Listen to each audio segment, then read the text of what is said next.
Welcome back mga kaltab. Ito na naman po ang inyong lingkod, si Mr. Destiny. At syempre panalong panalo naman po tayo sa mga update po natin ngayon. Patungkol nga po kay Mr. and Mrs. Paul Carson. Una sa lahat, yung mga nakapanood po ng video nila Mengay at nila Paulo na kung saan gumigiling, yumuyugyug, di po ba sumasayaw? Yun ang ebidensya at resibo na hindi po talaga si Mengay buntis. Di po ba? Huwag na po kayong mag-aalinlangan sa mga mami, sa mga tita, sa mga senyor na kumbaga natatakot o kumbaga nalulungkot sa mga balitang ganyan. Huwag na po kayong mangamba pa dahil kita nyo na po sa ating ebidensya at kita nyo na po sa video na totoo po na hindi nga po talaga buntis si Mengay. Nakakatuwa naman po yun dahil kumbaga yun yung talagang gusto nating isampal sa mga army at sa mga main fanatic. Siguro ngayon mga kardab, alam na nila yung istorya, alam na nila yung buong kwento, alam nila yung buong kaganapan. Sabi ko nga po sa inyo, kapag nandito lang po kayo sa channel ni Mr. Destiny, marami po kayo maintindihan, marami po kayo mapapakinggan, at syempre mapapanood. Sabi ko nga, ako relax lang naman po ako, kampante lang. Dahil hindi naman po tayo basta-basta magpapatinag. Hindi tayo basta-basta magpapa-apekto. Lalo na nga po kapag ang pinag-uusapan natin ang fandom ng Aldab Nation. Hindi po ba? Kaya nga po yung mga nagmimistulang bitter po sa atin, yung nagmimistulang kumbaga affected sa mga sinasabi ko at sa mga pahayag natin, aba, dito nyo lang po mararamdaman, dito nyo lang po makikita, mapapanood sa channel lang ni Mr. Destiny. Kasi ako naman po mga kalab, sabi ko nga po sa inyo, kampante lang, relax lang, huwag po kayong magpapa-apekto at huwag po kayong magpapatalo. Lalo na nga po ngayon na ramdam po natin ang presensya ng Aldab Nation. Sa ngayon mga kaaldab, lagi ko naman sinasabi at paulit-ulit ko naman po kayong binibigyan ng update na pagdating po kay Mr. Destiny, talagang malaya po tayong magpahayag, malaya po tayong magbigay ng update na kung saan nakakatuwa at nakakataba po ng puso yung mga nangyayari at nagaganap. Sabi ko nga po sa inyo, relax lang, di po ba, kampante lang po kayo, hayaan nyo na po yung mga bitter na yan,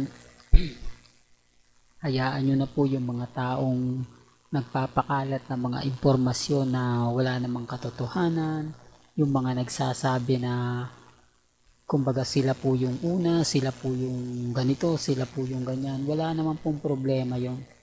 Hindi naman po natin kumbaga inaaksaya ng panahon niya. Kasi si Mengay naman po talaga yung nagbibigay sa atin. Si Mengay lang naman po talaga ang patunay po ng mga ina-update natin. 101% legit siya mga kaaldab. Taliwas sa mga sinasabi at komento po na mga ilang kritiko ni Mr. Destiny. Sa ngayon mga kaaldab, panalo na po tayo. Sa ngayon, masasabi natin na tayo yung wagi, tayo yung updated pagdating po rito. Kaya yung iba na nagsasabing, hindi, fake news yan si Mr. Destiny, wala pong problema. Ang importante lang naman po, maging updated kayo, ano man po yung mga nababasa ninyo, napapakinggan, napapanood, relax lang. Hindi po ba? Darating naman po yung point mga kaaldab na matatapos din yan. Mananalo rin tayo. Hindi po ba? Hindi man po tayo naglalabas ng mga magaganda at talagang nakakatuwang mga video, paboro na paboro para po sa atin. Kahit ba paano naman po nababawasan yung inis, galit na mga ilang kritiko ni Mr. Destiny. Kasi sabi ko nga po sa inyo, marami na nagtatanong, marami na nagko-komento sa atin na Mr. Destiny, kumbaga yung mga update mo, umaayon talaga, halatang halata na hindi ka nag-e-edit. Never naman po talaga ako nag-edit. Kaya nga sabi ko sa inyo, yung main fanatics, wala naman pong ibabato sa akin yan na kumbaga fake news na inedit mo lang yung picture Kasi hindi ko ginagawa yon. At yung mga video po na pinapakita ko, totoo po yun.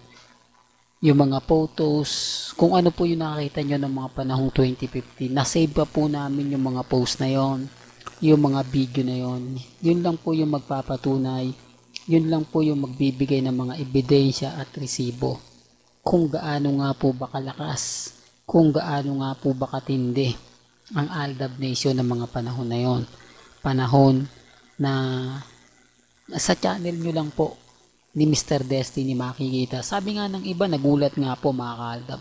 Almost 6,000 o 8,000 video ng Aldab. Ganun. Hindi lang po yun mga kaaldab. Marami pa. Kasi 2015 hanggang 2018. Napakarami off-cam yan. Ang problema, kung pagsasamahin pa po natin, yung mga video na dinelete ni Jude Palaboy, nila Mama Ebs, abay talagang hindi lang aabot ng ganun, lalo na po yung mga photos. Pero syempre wala na kumbaga dinilit na pong lahat, talagang literal pong ginawa po nila yon, literal na kumbaga tinapon sa social media. Pero okay lang, kahit papaano naman po marami tayo na re-recover pa, lalo na po yung mga post ng GMA Kapuso. Di po ba?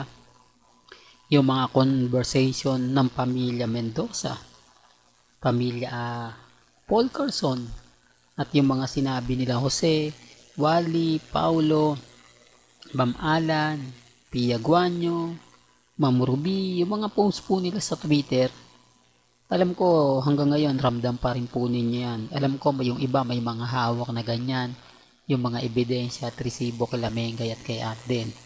Pero syempre sasabihin nyo naman po kasi pag pinost nyo matagal na, di po ba? Pero okay lang. Isa po yan sa ilalabas po natin. Isa po yan sa ipapakita po natin. Etong nalalapit na nga po ang ating 10th year anniversary. Po ba, malapit na po yan. Kaya maging relax lang po kayo. Maging updated lang kayo dahil kumbaga sasaan din matatapos din po ang sigalot o matatapos din po ang kumbaga ang pinakahihintay po natin. Hanggang dito na lang po ang ating latest updates. Kaya kung gusto nyo pa po ng pinaka-latest at sariwang update, habay tumutok lang po kayo dito po sa channel ni Mr. Destiny para updated po kayo sa mga bago at sa mga latest na i-upload po natin maya maya lang. Hanggang sa muli, salamat po sa panonood at pakikinig.